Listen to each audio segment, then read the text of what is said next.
12월 26일 부분입니다. 피고인 통화 내역입니다. 여기 보시면 12월 26일 당시 피고인과 국민의힘 비상대책위원장인 권영세 그리고 아까 말씀드린 권성동과의 통화 내역입니다. 피고인이 헌법재판관을 임명을 거부한 날인 2024년 12월 26일 08시 13분부터 12시 04분경까지 권영세, 권성동과의 통화가 많이 집중되어 있는데 그들과 당시 어떤 대화 나누셨습니까? 저는 기억이 나지 않습니다. 대화의 내용에 대해서. 국민의힘 소속 중진 의원인 권영세, 권성동과 통화하면서 당론에 따라 헌법재판관을 임명하지 않기로 모의한 것 아닙니까? 아닙니다. 기억이 나지 않으신다고 말씀하시는데 또 그건 아니라는 게 명확하신 건가요? 그런 것을 논의한 기억이 없습니다. 네, 다음 질문하시죠.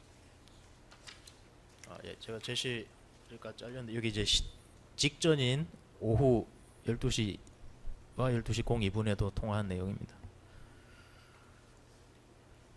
26항입니다. 피고인이 여야의 합의가 있을 때까지 헌법재판관 임명하지 않겠다는 입장 밝히게 된 배경하고 그 의사결정 과정에 대해서 말씀 좀 해주세요.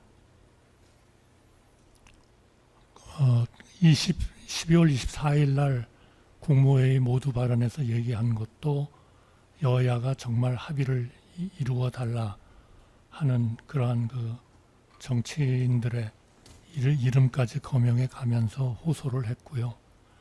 12월 26일은 아마 아침에 그 오후에 그 청문 보고서가 채택이 되면 즉각 임명하지 않으면 탄핵을 하겠다라는 그런 얘기가 나왔던 것 같습니다. 그래서 다시 한번 그 우리 정치권에 투표를 앞두고 호소를 하는 그러한 그 이유로 한 것입니다. 당시 대통령 비서실장 정진석, 민정수석 김주현 또는 법제처장 이완규와 헌법재판관 임명 여부 관련 사항 상의하신 사실이 있습니까?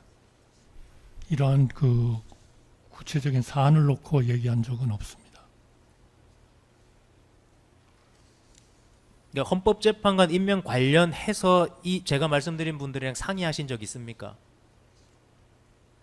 일반적인 이론적인 것에 대해서는 아마 법제처나 이런 여러분들의 의견을 들었을 것 같지만 이 세 분에 대해서 어떻게 하느냐 하는 것을 논의한 것은 없습니다. 그것은 저의 결정입니다. 네, 순번 770번 사건상 관계인간 통화 목록 다시 제시하겠습니다.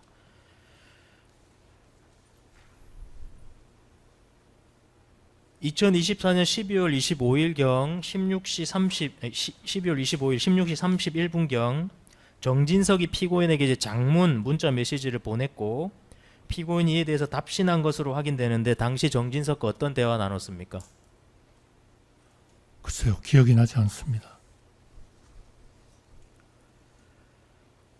헌법재판소가 인원 부족으로 정상적 운영이 되지 않으면 각종 법령의 위헌 여부에 대한 판단, 기본권을 침해당한 국민의 권리 구제 등에 심각한 피해가 발생하는 건 사실이죠. 건수가 많다면 차질이 분명히 있겠죠. 그러나 하여튼 그 헌법재판소가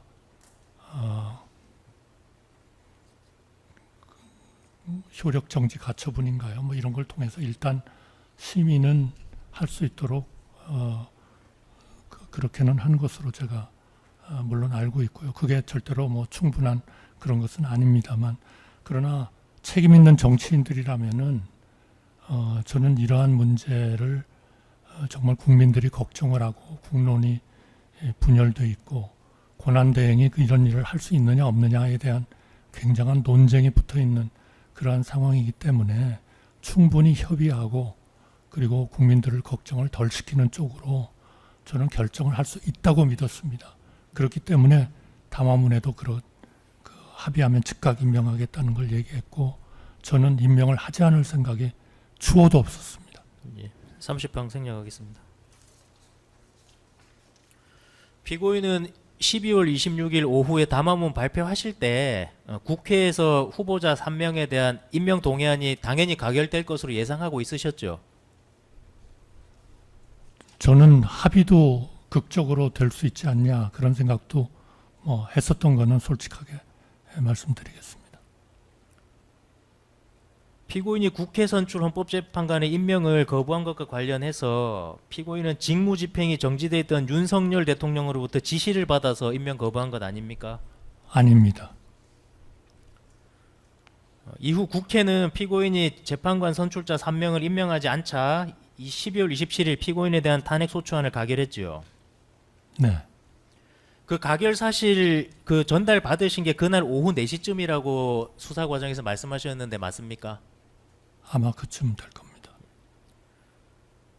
최상목 권한대행은 12월 31일 정계선 조한창 선출자를 재판관으로 임명하면서도 마은혁 선출자에 대해서는 피고인과 마찬가지로 여야의 합의가 필요하다는 이유로 임명을 거부했는데 알고 있으시죠?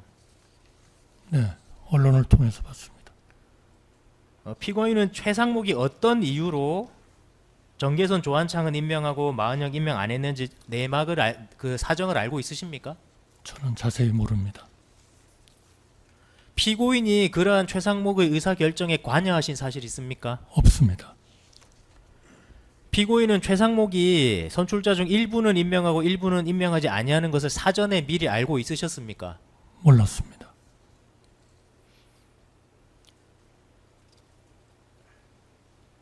피고인은 탄핵 소추안 가결로 직무집행 정지가 된 이후에 2025년 3월 24일 피고인에 대한 탄핵 심판이 기각될 때까지 최상목하고 만나거나 연락하신 사실 있습니까? 국회에서 일이 있을 때 만났고요. 그리고 전화는 한 번쯤 안부 전화를 하지 않았나 싶기는 합니다만 정확히 기억이 나진 않습니다. 그러나 일체 업무 얘기는 하지 않았습니다.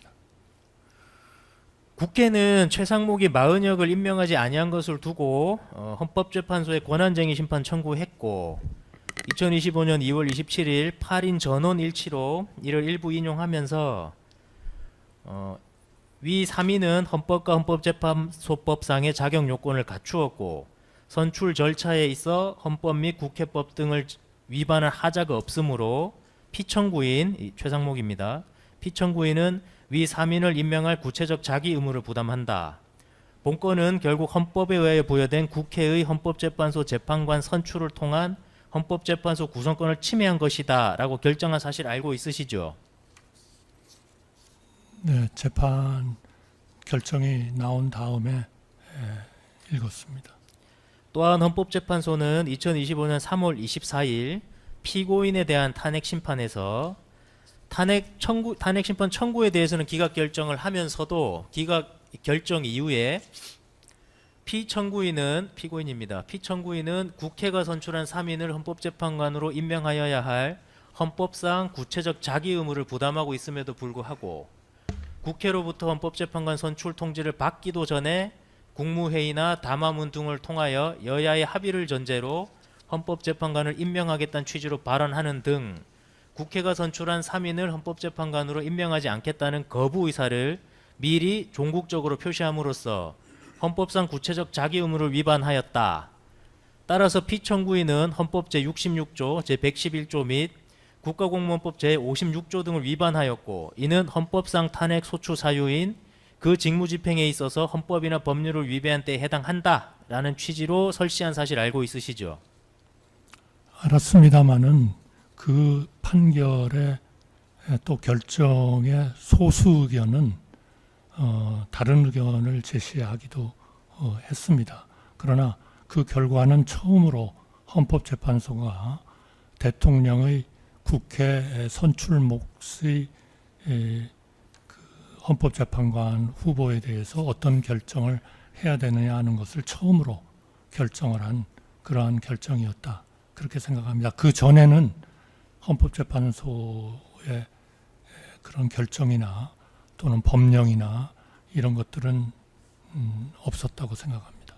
41항입니다. 피고인은 결국 헌법, 헌법재판소법, 국가공무원법 등을 위배하여 윤석열의 탄핵 심판 절차 지연 등 각종 헌법재판에 영향을 미치기 위하여 국가 기능의 손상 및 국민의 피해를 외면한 채 피고인의 헌법 및 법률상 의무를 명시적으로 거부한 것으로 보이는데 입장이 어떻습니까?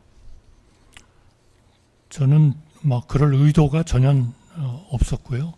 그리고 그 소수 의견도 그러한 그 결정은 즉시라기보다는 상당 기간 내에 해야 된다라는 것을 얘기한다. 그리고 그 탄핵 사유로서 제기가 됐지만 그것이 해임을 해야 할 그러한 것은 아니다.